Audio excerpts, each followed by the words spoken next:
ये पुंछ लेकअप डे एक पूरे देश के लिए एक ऐसा उदाहरण है जिसको कि शिक्षा सबको लेनी चाहिए। जिस तरह से मिलिट्री और सिविल ने एक तालमेल बनाया और इस पुंछ को एक आज़ादी दिलाई, ये एक शिक्षा का विषय है और ये सारे स्कूलों में भी पढ़ाया जाना चाहिए। और मुझे खुशी है कि ये जो दिवस है ये आज भी उतने हर्षोल्लास के साथ मनाया जा रहा है और जिस तरह से आज़ादी के दिन मनाया गया था उसी प्रकार से आज भी मनाया जा रहा है।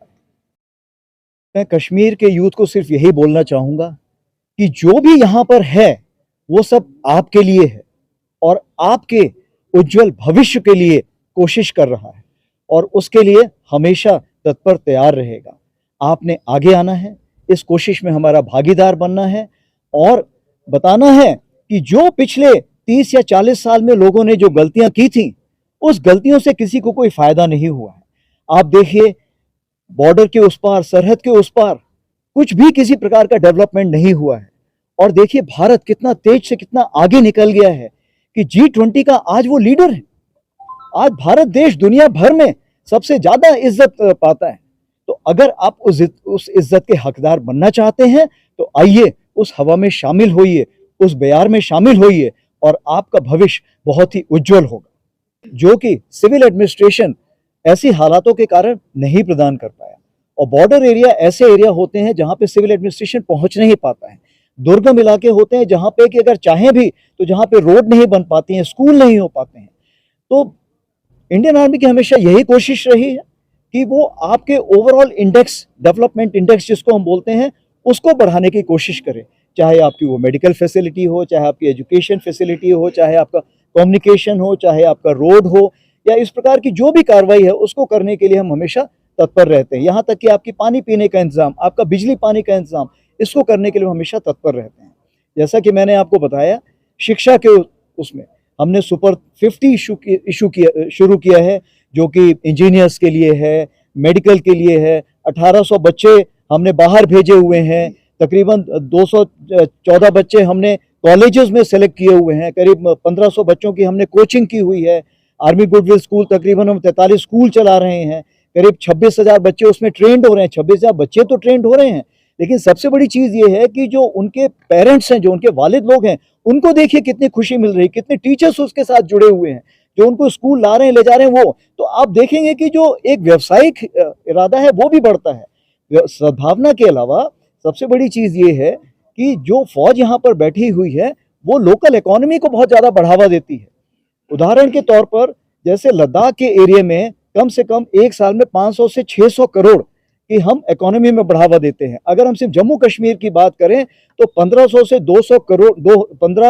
2000 करोड़ का हम इकोनॉमी में योगदान देते हैं जम्मू कश्मीर के।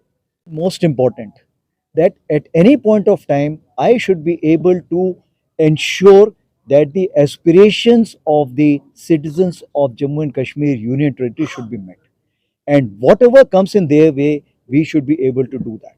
As of today, firstly, normalcy is more important, development is more important. शांति और विकास, ये दोनों सबसे महत्वपूर्ण बातें हैं। जब तक ये बातें खत्म नहीं होंगी, जब तक हम इसमें कोई एक लेवल नहीं हासिल करेंगे, आगे आने वाली बातों के लिए हमें थोड़ा रुकना पड़ेगा। इसीलिए कहते हैं कि कारवां गुजर गया गुबार देखते रहे। ये एक ऐसी हवा चली है अभी आपकी डेवलपमेंट की, विकास की, कि अगर आप इसमें शामिल होते हैं तो आप इस कारवें के पार्ट बनेंगे, भागीदार बनेंगे। और अगर आप लेट हो गए, पीछे रह गए, तो फिर आप गुबार देखते रह जाएंगे। तो ये दोनों ऐसी टेक्नोलॉजी जो बढ़ती रहेंगी और आगे आने वाले दिनों में ये दोनों तरफ से इस पर कार्रवाई होती रहेगी। वो ड्रोन भेजने की कोशिश करेंगे, हम काउंटर ड्रोन इक्विपमेंट लगाएंगे। तो अभी हम क्या कार्रवाई कर रहे हैं कि हमने जगह जगह पर काउंटर ड्रोन इक्विपमेंट भी लगाया हुआ है और हम उन जगहों को भी देख रहे हैं जहां पे ये ड्रोन इक्विपमेंट ये गिराता है, वेपन्स गिराता है। उन जगहों को भी हमने एएमआर कर रखा है और उन जगहों पे भी पहुंच के हम कार्रवाई कर रहे हैं ताकि टेररिस्ट और वेपन का मिलाप ना हो सके। और आपने सही फरमाया है कि आज जो हालात ऐसे हैं कि टेररिस्ट तो है, अगर उसके दिमाग में सोच विचार में बैठा है कोई कार्रवाई करने के लिए भी, तो भी वो कर नहीं पा रहा है क्योंकि उसके पास वेपन्स की कमी है।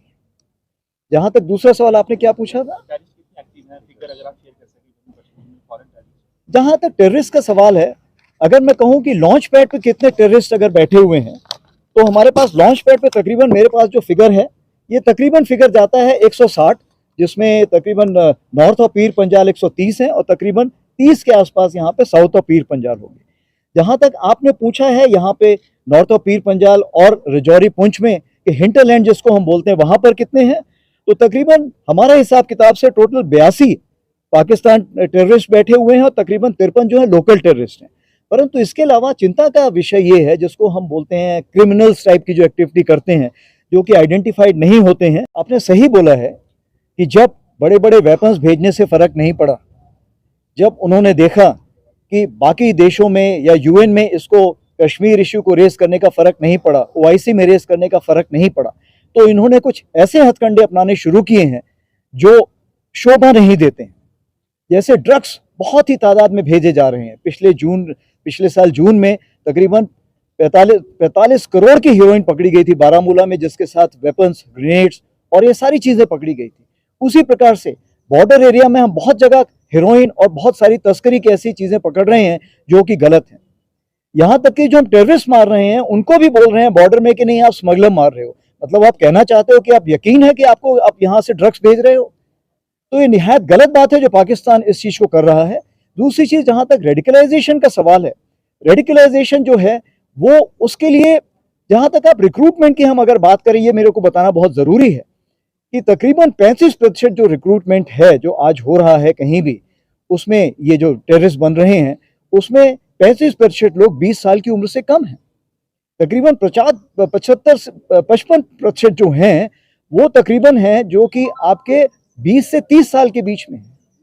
और ये जो ऐसा एचलॉन है या लेवल है, जिसके लिए कौन जिम्मेवार होगा, इसके लिए हमारी एजुकेशन को हमें ध्यान देना पड़ेगा।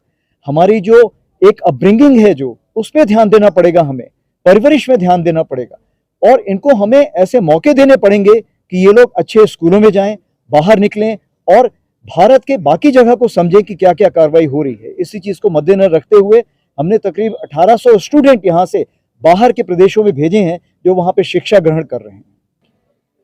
रक्षा मंत्री gave the statement about the POJK. As you are aware that parliamentary resolution already exists on the subject, so therefore it's nothing new. It is part of the parliamentary resolution. As far as the Indian Army is concerned, Indian Army will carry out any order which is being given by the government of India, and whenever such orders are given, we'll always be ready for it. And what about the security scenario in Kashmir? Now, as far as security scenario in Kashmir is concerned, if you see after the abrogation of Article 370, it has undergone a major change, and all the trend lines which are there are coming down today. To the extent, if I can say that today the peace and development is something, there is a great space to meet the people's aspiration. There is a great space. So the civil administration is doing a great job in kind of occupying this space and making sure that the terrorism is put on a backseat. Non-kinetic arm, which is called, it means that we have to synergize with the government schemes. And if you see, there are large number of schemes of the government which have already been announced. So what we do, we sit down with the Lieutenant Governor Saab, we sit down with the civilian administration, we sit down with the prominent citizens of the state, and thereafter we discuss with them that what all we can do in what form. For example, the movie hall which has come in Kashmir, in Srinagar, it is on army land. Similarly, in Pulwama, where you couldn't have seen, ever thought that people will go for a movie, we just placed a movie, Chak De India, and we had to run 2-3 shows. So what I am saying, all the, whether it's a Jal Shakti, Nari Shakti, you name a scheme, and we are part of that.